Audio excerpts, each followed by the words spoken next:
Hello, dear friends, and welcome to another episode of the Breakforth Virtual Holy Land Tour. Today, we're about to come face to face with a giant of the faith at a place called Mount Nebo. And that giant is Moses. But before we visit Mount Nebo, it's important that we mention that so often we only think of Israel when we plan a pilgrimage to the Holy Land. Yet Jordan was and is very much a part of the Holy Land. In Jordan, we see Mount Nebo, where we are today.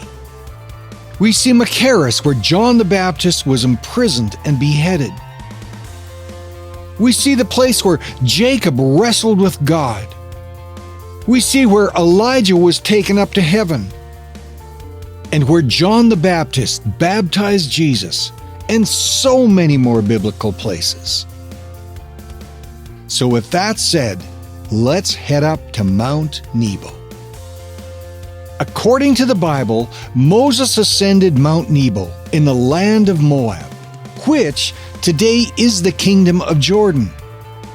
God allowed him to view the promised land as a wonderful gift, and then God took him home. I'll read that passage from Deuteronomy. Then Moses climbed Mount Nebo from the plains of Moab to the top of Pisgah, across from Jericho.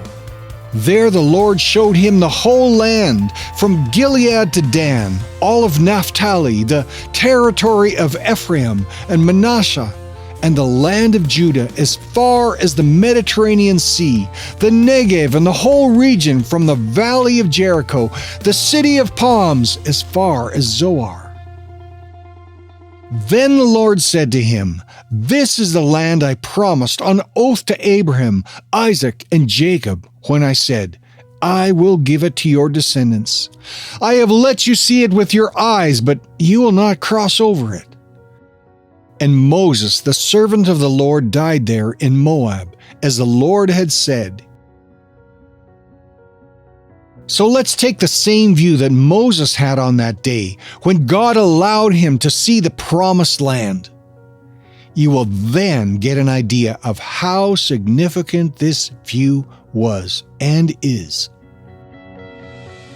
On a clear day, he could see Jericho. He could see the Mount of Olives in Jerusalem. He could see Bethlehem. He could see the Negev desert. He could see the Judean desert. He could see the Dead Sea. He could see the Jordan River, where Joshua would lead God's people across to conquer the promised land after Moses died. What a vista! Moses must have felt so blessed that God had allowed him to see the promised land before he died. God truly is a loving, caring God. Another important site here on Mount Nebo is a Serpentine cross sculpture at the top of Mount Nebo. It reminds us of the miracle of the bronze serpent raised by Moses in the wilderness after the people had rebelled against God. The Lord said to Moses, "Make a snake and put it up on a pole. Anyone who is bitten can look at it and live." So Moses made a bronze snake and put it up on a pole. Then when anyone was bitten by a snake and looked at the bronze snake, they lived. And this miracle is referenced again by Jesus as he ties the two together in himself and the healing that he brought to us through his sacrifice on the cross.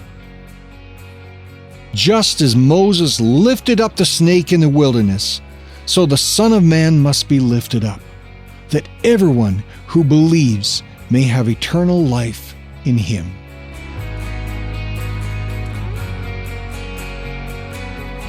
Mount Nebo is not a new site. An ancient Christian church from Byzantine times stands on the top of Mount Nebo with beautiful mosaics and stately columns. This ancient church was a pilgrimage destination since the 4th century. So here we too, like the believers who came here in the 4th century and well before this, we've come to view the promised land just as Moses did. Approximately 500 years before Moses, God made a promise to Abraham. So many after Abraham must have given up hope in God's promises for the promised land to be fulfilled. Yet 500 years later, Moses stands here looking out at this marvelous vista, and his heart must have been filled with great faith as he saw that God always keeps his promises in his time and in his way. This reminds us of the promise in Psalm 145:13. Your kingdom is an everlasting kingdom, and your dominion endures through all generations. The Lord is trustworthy in all he promises, and faithful in all he does. As we wrap up this short visit to Mount Nebo, may you also be able to say with the psalmist, "The Lord is trustworthy in all he promises and faithful in all he does." Until our next episode, may you be encouraged as you remember that God is a faithful God who never, ever violates his covenant.